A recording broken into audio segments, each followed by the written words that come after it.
व्यक्तिगत सुरक्षा कर्म क्षेत्र में जीवाणु एवं दुर्घटनारू रक्षा करिबा पई व्यक्तिगत प्रतिरक्षा उपकरण किंबा पीपीई गुरुत्वपूर्ण। पीपीई पिंधिबा पूर्वरु भल भाबरे हाथ धोई दियंतु। शौचालय ऑपरेटर पई एही 6 गोटी व्यक्तिगत प्रतिरक्षा उपकरण व्यवहार करिबा बाध्यतामूलक अटे। प्रथम एप्रोन। आपण मुंड उपरे एप्रोन पिंधंतु एवं अंटा पछरे चापी बांधंतु। एप्रोन आपणक शरीर एवं आपणक पोशाक को जीवाणु एवं रासायनिक पदार्थर संस्पर्श जनित विपदरू रक्षा करिथाए। द्वितीय मास्क। सठिक भावरे पाटी उपरे रखंतु एवं तापरे कान पछरे लूप टाणंतु। जदि मास्क रो एक कठिन खंड अछि तेबे एहाकू नाकर आकार को फिट करिबा पई दबांतु, जहा द्वारा नाक एवं पाटी संपूर्ण आच्छादित हेबो। मास्क जीवाणु आपणक पाटी रे प्रवेश को रोकिथाए एवं आपणकू खराब दुर्गंधरू मध्य रक्षा करिथाए।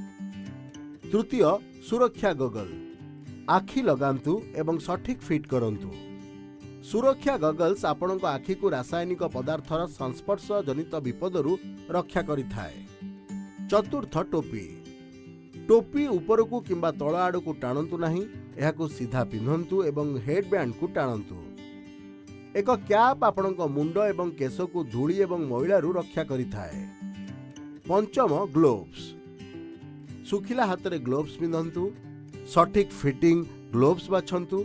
ग्लोव्स आपणक हाथ को जीवाणु एवं रासायनिक पदार्थरू रक्षा करिथाए। षष्ठ गुमबुट। आपणक कार्य क्षेत्र रे संपूर्ण बंद जोता पिंधंतु। चपल किंबा सैंडल पिंधंतु नहीं। गन बुट आपणक पाद को अपरिष्कार खसिबा एवं आघातरू रक्षा करिथाए। कौन करिवे नाही?